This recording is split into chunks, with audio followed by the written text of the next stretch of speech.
ये जहर ले लो, ये गुटखा खा के बाबा राम रहीम का गुटखा मसाला खा के देखो 1 महीना में कैंसर।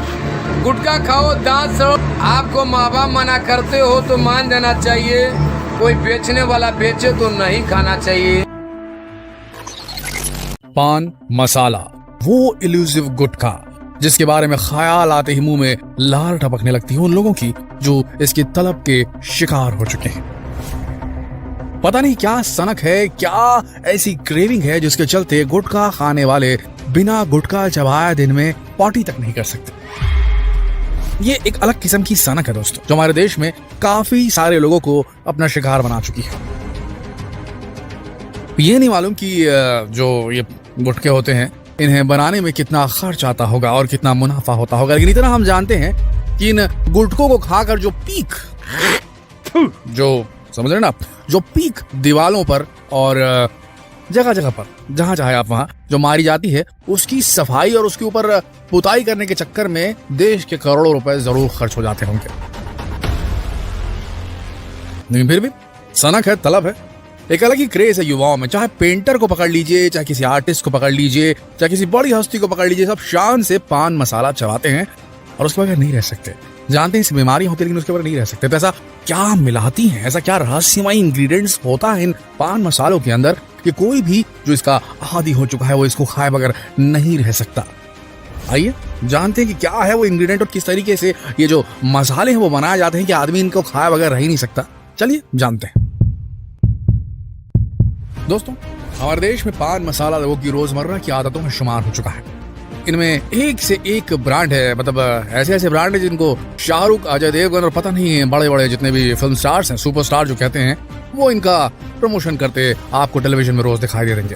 लेकिन क्या आपने सोचा है कभी कि आखिर ये बनता कैसा है, इसमें क्या ऐसा मिलाया जाता है कि लोग इसके आदी हो जाते हैं, इसे चबाए बगैर रह नहीं सकते, दांत सड़ा लेते हैं लेकिन खाते ही रहते हैं, बीमारियों से अपने गले को ग्रस्त कर देते हैं लेकिन फिर भी खाते रहते हैं। जानते हैं इसमें कौन कौन सी चीजें मिलाई जाती, कैसे बनता है और क्या है वो सीक्रेट इंग्रेडिएंट।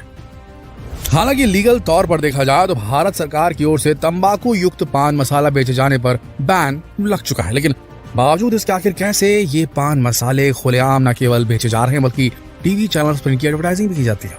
समझ रहे हैं? या दोस्तों, ये सवाल स्वाभाविक रूप से आप सभी के मन में जरूर उठ रहा होगा कि आखिर जान के लिए हानिकारक ऐसी चीजें लीगल तौर पर कैसे बेची जा सकती है, जबकि सरकार ने इस पर बैन लगाया हुआ है। तो इसके पीछे की एक असली वजह हम आपको इस वीडियो के माध्यम से बताएंगे और साथ ही ये भी बताएंगे कि आखिर कैसे फैक्ट्री में बनता है ये जो पान मसाले जो होते हैं, अलग अलग ब्रांड के जो होते हैं, कैसे बनते हैं। बताया जाता है कि पान मसाले में कांच के टुकड़े मिलाए जाते हैं, तो क्या ये सच में ऐसा होता है? इस पर से भी पर्दा उठाएंगे इस वीडियो में। पान मसाला बनाने की पूरी प्रक्रिया को हम इस वीडियो में बताने जा रहे हैं और साथ ही ये भी बताएंगे कि आखिर कैसे टीवी पर इन पान मसालों की एडवर्टाइजिंग की जाती है। तो कहीं मत जाइएगा, जुड़े रहिए हमारे साथ इस वीडियो के अंत तक। एक रिपोर्ट के मुताबिक भारत में 30 से 40% जो मौतें होती हैं वो ओरल कैंसर के कारण होती है। ये ओरल कैंसर होने के पीछे सबसे बड़ी वजह है देश में गुटखा और पान मसाला चबाना। हाँ दोस्तों, यही कारण है कि भारत सरकार की ओर से गुटखा बेचने के ऊपर बैन लगाया जा चुका है। गुटखा पान मसाले को लेकर एक और बात हमेशा सुनाई देती है कि इसमें कांच के टुकड़े मिलाए जाते हैं। हालांकि इस बात का पुख्ता प्रमाण किसी भी रिसर्च में प्राप्त नहीं हो पाया, लेकिन कराची के द्वारा जारी की गई एक रिपोर्ट में कहा गया, पाकिस्तान की कराची की बात करें, कि गुटखा पान मसाला के अंदर ग्लास पाउडर यानी कि कांच का चूरा मिलाया जाता है। किसी इनसाइडर ने, किसी विसिल ब्लोअर ने पाकिस्तान की कराची में ये इन्फॉर्मेशन ब्रेक कर दी थी, जिसमें पता चला था ये चीज, जिसमें भारत और पाकिस्तान दोनों जगह बात पता चली थी, वहां भी काफी गुटखा चबाया जाता है। इसके साथ ही इसमें निकोटिन नाम का नशीला पदार्थ मिलाया जाता है, जिसके सेवन से ही पान मसाले का स्वाद कुछ ज्यादा ही अच्छा लगने लगता है, ऐसा बोला जाता है। दोस्तों, पान मसाला बनाने के लिए सबसे पहले सुपारी के पेड़ से उसके फल तोड़े जाते हैं और उन्हें छील कर उसमें से सुपारी अलग की जाती है। इस सुपारी को लाल रंग की डाई में काफी देर तक उबाला जाता है। डाई का भी कुछ असर होगा, डाई तो समझते हैं ना, डाई रंग कितने खतरनाक हो सकते हैं अगर एडिबल ना हो तो। एडिबल है यानी खाने योग्य हैं तो भी उनका ज्यादा इस्तेमाल आपके गुर्दों को, आपके लिवर को खराब कर सकता है, लेकिन डाई में इन सुपारियों को उबाला जाता है जिसके कारण उसका रंग बिल्कुल लाल हो जाता है। ठीक इसी तरीके से उबालने के बाद इस सुपारी को धूप में सुखाया जाता है और बाद में इसके टुकड़े कर दिए जाते हैं। छोटे छोटे टुकड़ों की हुई ये सुपारी बड़े मिक्सर में डाली जाती है, जिसमें चूना, कत्था और इलायची भी मिलाई जाती है। इसके साथ ही इस पान मसाले का स्वाद बढ़ाने के लिए और भी कुछ सीक्रेट इंग्रेडिएंट्स इसमें डाले जाते हैं जिसकी किसी को जानकारी नहीं होती। ये सीक्रेट इंग्रेडिएंट्स हर ब्रांड अपना अलग बना के रखा हुआ है। वही जो कंपाउंड वाली बात है जो आपने पीयूष जैन के केस में, जिसके यहाँ से कितने मतलब 2 अरब से ऊपर रुपए जहां बरामद हुए, जो संपत्ति बरामद हुई पीयूष जैन के केस तो आप सब जानते ही होंगे, कानपुर वाले, कन्नौज वाले। उनका काम था वो कंपाउंड बनाना जिसमें एक अलग फ्लेवर मिलता है, और ये फ्लेवर खरीदने के लिए आते थे अलग अलग ब्रांड की कंपनीज, बड़े बड़े ब्रांड के गुटखा बनाने वाले, पान मसाला बनाने वाली कंपनीज। तो उसी सीक्रेट इंग्रेडिएंट्स को ये किसी को नहीं बताते। दोस्तों ये तो हुई वो प्रक्रिया जिसे देखने पर ऐसा लगता है कि आखिर इन चीजों से इंसान के शरीर को क्या नुकसान हो सकता है, लेकिन कई ऐसे पान मसाले होते हैं जो अपने इंग्रेडिएंट्स के साथ निकोटिन नाम का नशीला पदार्थ भी पान मसाले में मिलाते हैं, लेकिन ये काम खुले तौर पर नहीं किया जा सकता, इसलिए इसे गुप्त तौर पर किया जाता है। हालांकि इसे तंबाकू रहित पान मसाला बताकर बेचा जाता है, लेकिन बावजूद इसके साल 2019 में हुई एक टेस्टिंग में कुल 15 ब्रांड के पान मसालों के इस झूठ का पर्दाफाश हो गया। दरअसल नेशनल टोबैको टेस्टिंग लेबोरेटरीज ने भारत सरकार की ministry of health and family welfare के साथ मिलकर सभी पान मसालों को टेस्टिंग करने के लिए अपने प्रोडक्ट का सैंपल उनसे मंगवाया, जिसके बाद पता चला था कि कुल 15 पान मसाले ऐसे हैं जिनमें निकोटिन पाया गया। दोस्तों निकोटिन ये पदार्थ सेवन करने पर वैसे तो इंसान को नशे की अनुभूति देता है और इंसान भी उस नशे में मदमस्त हो जाता है, लेकिन यही नशीला पदार्थ ओरल कैंसर का सबसे मुख्य कारण बनता है। दोस्तों आपको जानकर हैरानी होगी कि किसी पान मसाले को अपने प्रोडक्ट की एडवर्टाइजिंग करने के लिए इतना खर्च आता है कि वो उसकी वार्षिक सेल से भी लगभग 3 गुना ज्यादा होता है। तो फिर सोचने वाली बात यह है कि एडवर्टाइजिंग करने के लिए अगर इतना खर्च हो रहा है तो फिर इतने बड़े स्तर पर हर पान मसाले की एडवर्टाइजिंग करके ये कंपनियां कौन सा मुनाफा कमा रही है? इसके पीछे इन सभी कंपनियों का जुगाड़ छुपा हुआ है। दरअसल जिस ब्रांड का पान मसाला एडवर्टाइजिंग के लिए जरिए प्रचारित किया जाता है, उसी ब्रांड का गुटखा भी पीठ पीछे उसी नाम पर बेचा जाता है। यानी कि एडवर्टाइजिंग तो पान मसाले की हो रही है, लेकिन उसकी आड़ में गुटखा बेचा जा रहा है। टेक्निकल भाषा में बोले, तकनीकी भाषा में बोले तो इसे सरोगेट एडवर्टाइजिंग कहा जाता है। ऐसा करने से उस कंपनी के ऊपर किसी भी कानून को तोड़ने का आरोप भी नहीं लगता और उसका काम भी पूरा हो जाता है आसानी से। याद है आपको वो बैक पाइपर सोडा?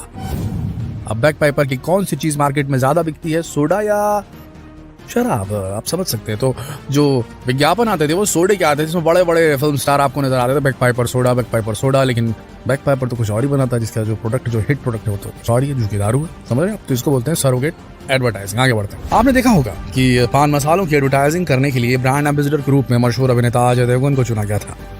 यानी कि अजय देवगन हो गए, आप शाहरुख खान को देख लीजिए, और भी बहुत बड़े बड़े स्टार्स हैं जो पान मसाले की जो एडवर्टाइजिंग वो करते हैं। बताया जाता है कि ये अलग अलग चीजों से युक्त होता है, इसमें केसर मिला होता है, तो माउथ फ्रेशनर होता है, तो और पता नहीं क्या क्या।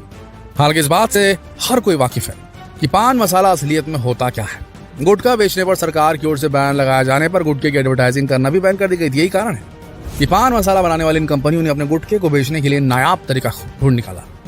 हालांकि साफ तौर पर यह कहा जा सकता है कि ये सारा पान मसाला बनाने वाली जितने भी कंपनियां हैं अपने ग्राहक को और सरकार को बेवकूफ बनाने का काम कर रही हैं। लेकिन क्या सच में कंपनियां सरकार को बेवकूफ बना रही हैं और सरकार बेवकूफ बन रही है? ऐसा लगता तो नहीं दोस्तों। सरकार भी जानती है और सरकार है कौन? सरकार तो सरकार है, लेकिन उसके अंदर जो नेतागण हमारे शामिल हैं वो धीरे धीरे धीरे जो है इनके साथ में जुड़े हुए हैं, कहीं ना कहीं जुड़े तो हुए होंगे, तभी उनके छत्र छाया में ये सारी इंडस्ट्रीज हैं वो फल फूल रही हैं। जो देश IT इंडस्ट्री के लिए जाना जाता था, वहां पर करोड़ों करोड़ों अरबों अरबों रुपए गुटखा व्यापारियों के घर से निकल रहे हैं, और इन्फोसिस और जो और दूसरी IT कंपनीज हमारे देश की, उनके ग्राफ्स धीरे धीरे ऊपर नीचे होते रहते हैं। सोचिए जरा, गुटखा ज्यादा इंपॉर्टेंट है कि देश में IT इंडस्ट्री ज्यादा इंपॉर्टेंट है, या अच्छी फील्ड में हमारे भारत को ग्रोथ करना चाहिए, नशा पत्ती में ग्रोथ करना चाहिए? सोचिए जरा, ये बहुत ही खराब बात है। जब लॉकडाउन लगा और देश में कई महीनों तक शराब की दुकानें बंद रही, तो कई राज्य सरकारों ने लगभग कराहते हुए सेंट्रल गवर्नमेंट से कहा कि हमें शराब बेचने की आजादी दीजिए। होम डिलीवरी तक शुरू की गई, महामारी के डर से होम डिलीवरी तक शुरू की गई, क्योंकि वहां से राजस्व आता है। तो क्या हमारा देश इतना कमजोर हो गया है? इतनी सारे संघर्ष के बाद क्या इस देश को इसीलिए आजाद कराया गया था कि राजस्व के लिए, महज राजस्व के लिए इन चीजों को बैन किया जाना पॉसिबल नहीं? हमारे देश में शराब को बैन क्यों नहीं किया जा रहा है? और राजस्व इससे भी मिलता होगा, इसी चक्कर में ये भी चल रहा है। तो दोस्तों अब यह हमें तय करना है कि इस देश को किस चीज के लिए जाना जाएगा, किस धंधे में ज्यादा पैसा है। पान ठेले के धंधे में ज्यादा पैसा है, बीड़ी सिगरेट गुटखा, शराब के ठेके में ज्यादा फायदा है, दारू और दुनिया भर की चीजें, या फिर इस देश को तरक्की के लिए टेक्नोलॉजी की शरण में जाना चाहिए, मेडिकल साइंस को आगे बढ़ाना चाहिए, या स्पेस एजेंसीज को ज्यादा प्रोत्साहित करना चाहिए? आप ही बताइए, इस देश को किस चीज के नाम से जाना चाहिए? सोचिए जरा, इसका जवाब आपके पास होगा। मेरी हाथ जोड़कर निवेदन है आप सबसे, आपके आसपास जितने भी लोग हैं, आप खुद भी अगर गुटखा खाते हैं तो धीरे धीरे कम कर दीजिए भैया, सही नहीं है आपकी सेहत के लिए।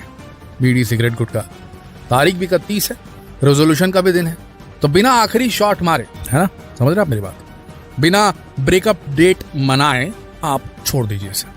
बहुत अच्छा दिन है रेजोल्यूशन करने के लिए। 31 तारीख है आज। बंद कीजिए सारी चीजें, शरीर से सारे टॉक्सिन्स को निकालिए, आंख बंद कीजिए, रोज सुबह उठिए मेडिटेट कीजिए, रात में सोते समय एक बार मेडिटेट कीजिए। दिन में बस आपको 20 मिनट देने, 10 मिनट सुबह, 10 मिनट शाम या रात। सुबह उठते ही 10 मिनट मेडिटेट कीजिए, रात में सोने से पहले 10 मिनट मेडिटेट कीजिए। अपने सेंसेस पर अपना कंट्रोल पाइए। ये जो तलब, ये जो चस्का, ये जो लत, ये जो आदत है, इसे गोली मारिए यार। आप इसे कंट्रोल नहीं कर पाएंगे तो आपका माइंड आपसे वही सब चीजें कराएगा जो सही नहीं है। समझ रहे हैं आप? अपने अंदर इच्छा शक्ति डेवलप कीजिए, छोड़ दीजिए चीजों को। अगर बात कुछ समझ आई हो, शेयर मार दीजिए इस वीडियो को जहां चाहे वहां। मिलते हैं अगले वीडियो में, तब तक के लिए आप सबका इस वीडियो के अंदर बनाने के लिए दिल से धन्यवाद।